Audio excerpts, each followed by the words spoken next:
Hello everyone, welcome to Launchpad Education. My name is Sumit. इस video में हम discuss करेंगे जो record IPOs Indian share market witness कर रही है। We have recently seen that Zomato ने अपना आईपीओ निकाला था and in the coming days we will have LIC, Life Insurance Corporation of India and many other companies. Already this has been a record year. जितनी money market से इस साल raise कर ली गई है, इतनी आज तक इंडियन मार्केट्स में आईपीओस के थ्रू कभी नहीं की गई थी। एंड अभी almost half of the financial year is pending and there are going to be many more IPOs जिससे कई हजार करोड़ और मार्केट से रेज किए जाएंगे। सो इस वीडियो के अंदर हम क्विकली अंडरस्टैंड करेंगे why this trend is happening in Indian share markets, कौन से नए इन्वेस्टर्स शेयर मार्केट्स में पार्टिसिपेट कर रहे हैं, whether this is maturity for Indian markets या फिर यहाँ पे कुछ कॉशन की चीज भी है, कुछ खतरे की घंटी भी है जिसके लिए रिटेल इन्वेस्टर्स को केयरफुल रहने की जरूरत है। So we will start by discussing the record IPOs in India. Before that I must inform you that हमारा monthly current affairs video for the June month that is already uploaded, so you can go watch this. In these videos we discuss all the editorials which are relevant for your exam, for civil services examinations and other government exams. तो ये video आपके exam के लिए बहुत helpful रहेगा। And for more current affair videos you can subscribe to this channel and you can follow us on our social media handles Instagram and Facebook. और इस video और सभी वीडियोस की पीडीएफ लेने के लिए आप टेलीग्राम चैनल लॉन्चपैड एजुकेशन को ज्वाइन कर सकते हो। तो what has happened till now in this calendar year, the IPO momentum has been very strong and अभी तक 42,000 करोड़ इंडियन मार्केट्स में से रेज किए जा चुके हैं by 28 IPOs and this is a trend of the first 7 months of this year 2021. Now many IPOs are lined up. What is IPO? An initial public offering, it refers to the process of offering shares of a private company to the public, to the common public, in a new stock issuance. तो पहली बार जब कोई company आम जनता को अपने shares बेचती है और स्टॉक मार्केट्स पे लिस्ट होती है, that is known as the initial public offering. That is the first offering to the public of a private company. Public share issuance, it allows a company to raise capital from the public investors. जो आम जनता है, because ये बहुत बड़ा एक potential है जहां से डायरेक्टली आप मनी रेज कर सकते हो। You need not go to any financial intermediary. आपको किसी बैंक के पास जाने की जरूरत नहीं है पैसे लेने के लिए। अगर कॉमन पब्लिक को आपके बिजनेस आइडिया, आपके बिजनेस, आपकी बैलेंस शीट्स में पोटेंशियल दिखता है तो वो इन्वेस्ट करेंगे। Now 42,000 crores have already been raised. जिन कंपनीज ने अभी ऑलरेडी अपना इंटेंशन शो किया है कि वो आने वाले टाइम में आईपीओज लेके आना चाहेंगे और सेबी के साथ उन्होंने रजिस्टर किया है, they are just going to start the process of launching an IPO. अगर ये सभी आईपीओज लॉन्च हो जाते हैं तो इंडियन मार्केट्स में एक साल के अंदर 1 लाख करोड़ से ज्यादा पैसा रेज किया जाएगा through IPOs. And the latest trend is that not only traditional businesses, जो ट्रेडिशनल पुराने तरीके से हो रहे बिजनेसेस थे, ना सिर्फ वो आईपीओज लेके आ रहे हैं, but for the very first time जो नए स्टार्टअप्स हैं, the new take based startups, for example Zomato, Paytm, phone पे, मोबीक्विक, ग्रोफर्स, ये सारी नए तरीके की जो कंपनीज हैं जिनकी कोई पुरानी बैलेंस शीट्स या तो नहीं है या फिर they are mostly loss making. Despite being loss making, फिर भी मार्केट ऐसी कंपनीज के ऊपर ट्रस्ट दिखा रही है। That shows the maturity of Indian investor. जो इंडिया का रिटेल इन्वेस्टर है, छोटा इन्वेस्टर है शेयर मार्केट में, वो पहली बार हिस्सा ले रहा है। They have trust in these companies. And you can see many traditional companies are also going to bring their IPOs. For example, KFC, Pizza Hut, इन दोनों को चलाने वाले जो ऑपरेटर हैं देवयानी इंटरनेशनल, उनका भी IPO आने वाला है। Then we have Rolex Rings, इनका भी IPO आने वाला है। Then Car Trade IPO, then Devyani International, Exaro Tiles, Windlass Biotech. So all these companies, they are also going to bring their own IPOs. तो ऐसा कुछ तो होगा, कोई तो फैक्टर होगा, कोई तो कारण होगा कि इतने सारी कंपनीज, चाहे वो ट्रेडिशनल बिजनेसेस हों, चाहे नए टेक बेस्ड स्टार्टअप्स हों, ये सारे इसी टाइम पे क्यों आईपीओज लेके आ रहे हैं। There has to be some reason. Paytm, which is one of the biggest startups in India, they are also preparing for IPO. तो उसके लिए वो 20,000 लोगों को, सेल्स एग्जीक्यूटिव्स को वो हायर कर रहे हैं। So they are also preparing to bring their own IPO in this market. Glenmark Life, so multiple companies. So there has to be some reason. उस reason के बारे में हम आगे देखेंगे क्या experts का कहना है. This kind of hectic fundraising through IPOs, it last happened in the year 2017. So 2017 में भी ऐसा ही कुछ हुआ था. और 2017 में टोटल 36 IPO से 67,000 करोड़ इंडियन मार्केट से रेज किया गया था, इंडियन कॉमन पब्लिक से रेज किया गया था. And this year 42,000 crore it has already been raised through 28 IPOs. और ये एस्टिमेट है कि by the end of this calendar year 1 lakh crore तक इंडियन मार्केट से रेज कर लिया जाएगा. सो हमारा जो प्रीवियस रिकॉर्ड था 67,000 करोड़ का 2017 का, वो अब टूटने जा रहा है. And 34 more companies, they have already filed offer documents with SEBI, the regulator of this market. This is Securities and Exchange Board of India. ये एक statutory body है. It has been built under the act which is SEBI Act. और ये share market को regulate करती है. तो आपको अगर IPO लेके आना है, आपको SEBI के पास अपने कागजात रजिस्टर करवाने पड़ेंगे, सभी फॉर्मेलिटीज को पूरा करना पड़ेगा. तो 34 ऐसी कंपनीज है जिन्होंने ऑलरेडी ऑफर डॉक्यूमेंट्स अपने लिस्ट करवा दिए हैं सेबी के साथ. 71,000 करोड़ IPO से ये 34 कंपनीज रेज करना चाहती हैं. So you can see 42,000 crore already raise किया जा चुका है, 71,000 करोड़ और रेज हो सकता है. Then 54 companies they have not yet listed with the SEBI. इन्होंने अपने ऑफर डॉक्यूमेंट्स नहीं फाइल किए हैं, but they have shown interest. इन्होंने अपनी इंटेंशन दिखाई है कि वो प्राइमरी मार्केट वो होती है जब फर्स्ट टाइम कंपनीज अपने शेयर्स बेचती हैं. सो ये 54 कंपनीज ऐसी हैं जिन्होंने अपनी इंटेंशन एक्सप्रेस की है. अगर इनको भी मिला लिया जाए 70,000 करोड़ और रेज हो जाएंगे इंडियन मार्केट से. Now in all this discussion हमने LIC की बात नहीं की. LIC सेपरेट ही 50,000 करोड़ रेज करेगी जब LIC का IPO आएगा. इसकी भी तैयारी फुल फ्लेज चल रही है.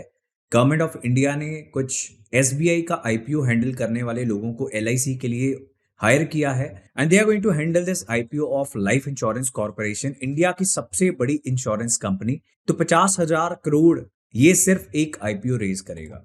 अब इतने सारे IPOs का कारण क्या है और सभी IPOs को एक पॉजिटिव रिस्पॉन्स मिलना, उसके पीछे क्या कारण है? So despite concerns of a third कोविड-19 wave, stretched valuations and inflation, तो इकोनॉमी में बाकी सारा कुछ बुरा हो रहा है. And we are also expecting कि एक और कोविड वेव आएगी जिसकी वजह से लॉकडाउन्स लग सकते हैं, चाहे वो नेशनल हो या रीजनल हो, चाहे लोकल लॉकडाउन्स हो, जिसका इम्पैक्ट इकोनॉमी पे बहुत बुरा पड़ता है. And as a result economy में जो ग्रोथ इंडिकेटर्स हैं, चाहे वो GDP ग्रोथ हो, चाहे वो स्टेट GDP ग्रोथ हो, वो सारी बुरी हो जाती है. अनएम्प्लॉयमेंट बढ़ जाती है, इन्फ्लेशन बढ़ रही है.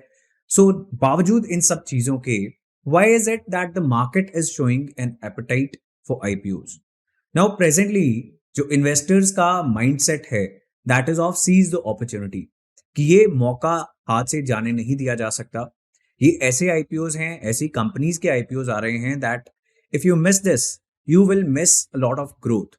इसके अलावा जो पेंशन फंड्स को रेगुलेट करने वाली हमारी अथॉरिटी है, that is the pension funds regulatory and development authority, उसने पेंशन फंड्स को भी परमिशन देने का एक प्रपोजल रखा है दैट जो पेंशन फंड्स हैं उनके पास भी बहुत हजारों करोड़ रुपए हैं, वो भी IPOs में पार्टिसिपेट कर पाएं. ऐसा भी एक प्रपोजल कंसिडर किया जा रहा है. So this is also going to broaden the market. ये भी IPOs में और पैसा रेज करने के लिए हेल्प करेगी. एंड सेबी के जो चेयरमैन हैं मिस्टर अजय त्यागी, उनका क्या कहना है इस ट्रेंड के बारे में? What is his view? He saying that these filings and public offerings, this reflects the maturity of the market to accept the business model of new age tech companies which aren't amenable to valuation through conventional metrics of profitability. तो जो companies IPOs लेके आती हैं उनके पुराना, उनका past record कैसा है, उनकी बैलेंस शीट में कितना प्रॉफिट है, कितने साल से वो काम कर रही हैं, कितने एम्प्लॉयज हैं, ये सारी चीज़ों को ध्यान में रखते हुए उसकी वैल्यूएशन की जाती है. इन दिस केस जो नई टेक कंपनीज हैं उनका बहुत ज़्यादा बड़ा पुराना रिकॉर्ड नहीं होता and most of them are in losses. ज़्यादातर वो प्रॉफिट्स अभी तक नहीं कमाना स्टार्ट कर चुकी हैं. तो इनका जो ये एक नया ट्रेंड है that still they are acceptable by the Indian market, तो ये मैच्योरिटी दिखाता है. ये सेबी के चेयरमैन मिस्टर अजय त्यागी का कहना है. Now what can be the other factors? Is it because of the younger population?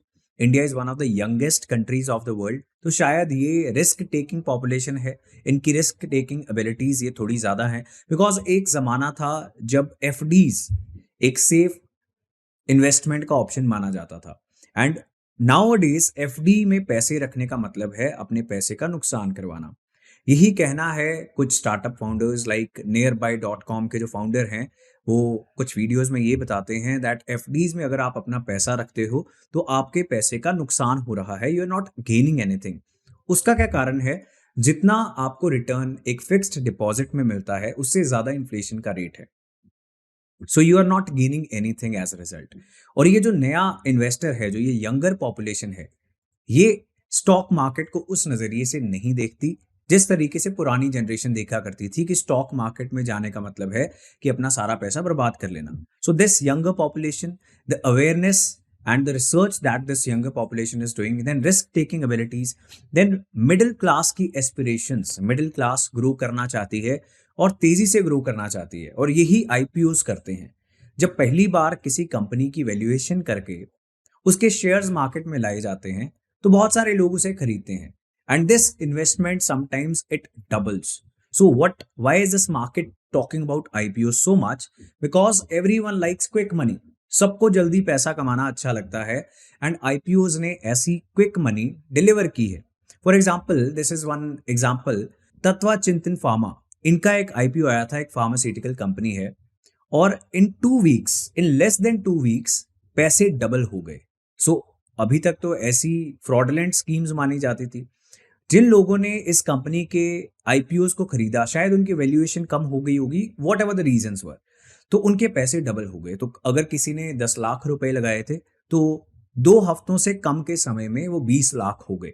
So you can imagine why people are so excited about IPOs. This is a reason, and it is near certain, almost ये 100% है, almost near certain that there is going to be some high return by IPOs, and that is why it is attracting a lot of new investors। और हमें ये कैसे पता लगता है कि नए लोग, पहली बार पैसा लगाने वाले लोग इस मार्केट के अंदर आ रहे हैं? सी, इन जनवरी 2020 सेंट्रल डिपॉजिटरी सर्विसेज लिमिटेड, ये एक डिपॉजिटरी सर्विसेज प्रोवाइड करने वाली कंपनी है। दैट मीन्स किसी को भी अगर शेयर्स लेने हैं, स्टॉक मार्केट में ट्रेडिंग करनी है, उसको अपना एक डीमैट अकाउंट खुलवाना पड़ेगा सीडीएसएल के पास। तो यहां पे हमें पता लगता है कितने नए अकाउंट्स खुले। सो 2020 की जनवरी में 2 करोड़ लोगों ने अपने ऐसे अकाउंट्स खुलवा रखे थे, and in the last 17 months it nearly doubled to almost 4 crore. So you can see, करीब करीब 2 करोड़ नए अकाउंट्स सीडीएसएल के साथ खुले, and in fact in the last 6 months 1 crore accounts तो सिर्फ लास्ट 6 महीनों में खुले हैं। So this shows that new people are coming in। ये जो एक्साइटमेंट है, न्यूज में इतनी कवरेज मिल रही है, and people are earning such high returns, this is bringing new people into the share market. तो ये अच्छा है, नए लोग आएंगे और पुराने तरीकों से इन्वेस्ट करना बंद करेंगे या कम करेंगे और नए तरीकों से इन्वेस्ट करेंगे। जो इंडियन कंपनीज हैं जो शेयर मार्केट पे लिस्ट होना चाहती हैं या ऑलरेडी लिस्टेड हैं और उनको पैसे की जरूरत है to expand their businesses, to give more jobs, to increase investments, उनको ऐसे लोगों का पैसा मिलेगा जो एक high potential, high productive activities में यूज हो सकेगा। बट ऐसा नहीं है that there is no other side of this coin. There is always some amount of caution जो आपको कैरी करना चाहिए। सो फाइनेंशियल एडवाइजर्स क्या बोलते हैं? That it is important that investors build a diversified portfolio. Diversify करना अपने investment को बहुत जरूरी है। You can not put all your eggs in one basket. So आपको कुछ म्यूचुअल फंड्स लेने चाहिए, आपको कुछ गोल्ड में इन्वेस्ट करना चाहिए, आपको कुछ ब्लू चिप कंपनीज में इन्वेस्ट करना चाहिए। Blue chip companies are the biggest companies of India. सबसे बड़ी कंपनीज को हम बोलते हैं ब्लू चिप कंपनीज। तो कुछ आपको ब्लू चिप कंपनीज में भी इन्वेस्ट करना चाहिए, कुछ मिड साइज्ड कंपनीज में इन्वेस्ट करना चाहिए, कुछ स्मॉल कैप, स्मॉल कंपनीज में इन्वेस्ट करना चाहिए विद स्ट्रॉन्ग फंडामेंटल्स। आप अगर एक ही आईपीओ के अंदर या फिर एक ही कंपनी के अंदर अपना सारा पैसा डाल दोगे तो हो सकता है वो आईपीओ क्रैश कर जाए, उसकी वैल्यूएशन जितनी हुई थी उतना रिस्पॉन्स मार्केट से ना मिल पाए। एंड ऐसे केस में जो छोटा रिटेल इन्वेस्टर है जिसको प्रोटेक्ट करने की जिम्मेदारी सेबी की है, सरकार की है, SEBI security and exchange board of India, ये रेगुलेटरी अथॉरिटीज का सबसे इंपॉर्टेंट काम ये है कि इन्वेस्टर को प्रोटेक्ट किया जाए। Investor protection is the most important business. So अगर इन्वेस्टर्स लैक ऑफ अवेयरनेस के चलते ऐसे इन्वेस्ट कर दें कि सारा पैसा एक ही जगह पे डाल दिया, वो आईपीओ क्रैश कर गया, तो ऐसा नहीं होना चाहिए। ये कॉशन की जरूरत जरूर है जो नए इन्वेस्टर्स मार्केट में आ रहे हैं, स्पेशली उनके लिए। Now many feel that good quality IPOs they can be part of the overall portfolio. IPOs एक हिस्सा होना चाहिए आपके पोर्टफोलियो का। आपका सारा पोर्टफोलियो एक ही जगह पर इन्वेस्टेड नहीं होना चाहिए। And this investment should not be purely for listing gains.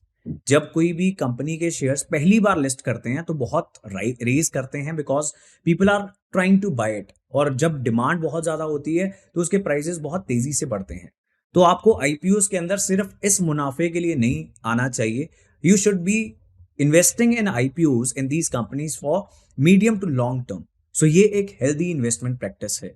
And then investors must take a very careful look at the pricing of the issue. ऐसा भी हो सकता है कि कंपनी ओवर वैल्यू हो, जितनी असल में उसकी वैल्यू होनी चाहिए उससे ज्यादा वैल्यूएशन कर दी गई हो। ऐसे में क्या है, इन्वेस्टर खुद कॉशन अगर नहीं लेगा, खुद चेक नहीं करेगा कंपनी के फंडामेंटल्स, तो शायद उसको नुकसान हो सके। IPOs, they are money raising tools, and companies they line up with their public issue when the liquidity in the market is high। ये एक और कारण है इतने सारे IPOs इस समय पर आ रहे हैं। Liquidity in the market is very high. Market में बहुत सारा पैसा है। यू कैन इमेजिन जब नेगेटिव सेंटिमेंट है इकोनॉमिक ग्रोथ का, तो इन्वेस्टर्स अभी इन्वेस्टमेंट्स रोक लेते हैं। तो अभी किसी अच्छे एरिया में वो इन्वेस्ट नहीं कर पा रहे। Then what is the second option? It is the share market. These are the IPOs कि यहां पे पैसा डालेंगे, जब पैसा बढ़ जाएगा शॉर्ट टर्म में पैसा निकालेंगे और यहां से निकल लेंगे। So that is what is happening and liquidity is very high. As a result ये सारी कंपनीज इसी समय पर आईपीओस लेके आ रही हैं। सो ये एक बड़ा कारण है। And bunching up IPOs when the liquidity is high, it can lead to elevated price discovery, because market के अंदर बहुत सारा पैसा है तो सब लोग लगा रहे हैं पैसा, डिमांड बढ़ रही है, तो ये जो प्राइस डिस्कवरी होगी, पहली बार शेयर्स कितने पे बिकेंगे, ये प्राइस डिस्कवरी हो सकता है ये ज्यादा हो जाए, असल पिक्चर से ज्यादा एलिवेटेड प्राइस डिस्कवरी हो जाए। एंड हिस्टोरिकल ट्रेंड दिखाते हैं that only 50% of the companies they are able to deliver upon the expectations. तो सिर्फ 50% कंपनीज आईपीओज में जितनी एक्सपेक्टेशंस जनरेट कर देती हैं उसे डिलीवर कर पाती हैं। तो इसमें अल्टीमेटली क्या होगा, इन्वेस्टर का भी नुकसान होगा जो बहुत अवेयर नहीं है, कंपनी का तो होगा ही। Then so retail investors they should be very cautious because of all these reasons while investing in IPOs. And valuation sanity is a key. Valuation सही हो ये बहुत जरूरी है। और सबसे जरूरी फाइनेंशियल इन्वेस्टमेंट सलाह कि आपको लोन लेके तो बिल्कुल भी आईपीओज के अंदर या शेयर मार्केट के अंदर, इक्विटी मार्केट्स के अंदर इन्वेस्ट नहीं करना चाहिए। And if you are not aware about the share markets, you should seek professional advice. Then एक और इंडिकेटर है ये देखने का कि क्या किसी कंपनी के अंदर इन्वेस्ट करना चाहिए या फिर नहीं करना चाहिए। There are certain qualified institutional buyers. ये इंस्टीट्यूशनल बायर्स हैं, अगर ये इंटरेस्ट शो करते हैं दैट मीन्स इन्होंने अच्छे से कंपनी के बैकग्राउंड को, कंपनी के फाइनेंशियल फंडामेंटल्स को, कितनी वो स्ट्रांग है या वीक है, उसको चेक कर लिया होगा। So this can be an indicator. Otherwise SEBI is taking many steps to protect the investors. आपने एडवर्टीजमेंट्स में भी देखा होगा that they are constantly cautioning you that share market is full of market risk. तो आपको देख समझ के ही पैसा लगाना चाहिए। सेबी तो स्टेप्स ले रही है, but there are certain of these careful steps that investor needs to take. So this was a video on a lot of IPOs that are coming up in Indian market. इसके अलावा current affairs की videos के लिए do not forget to subscribe to this channel and you can follow us on our social media handles for more such updates related to your exam and more such interesting videos on the news and current affairs. Thank you for watching and have a good day.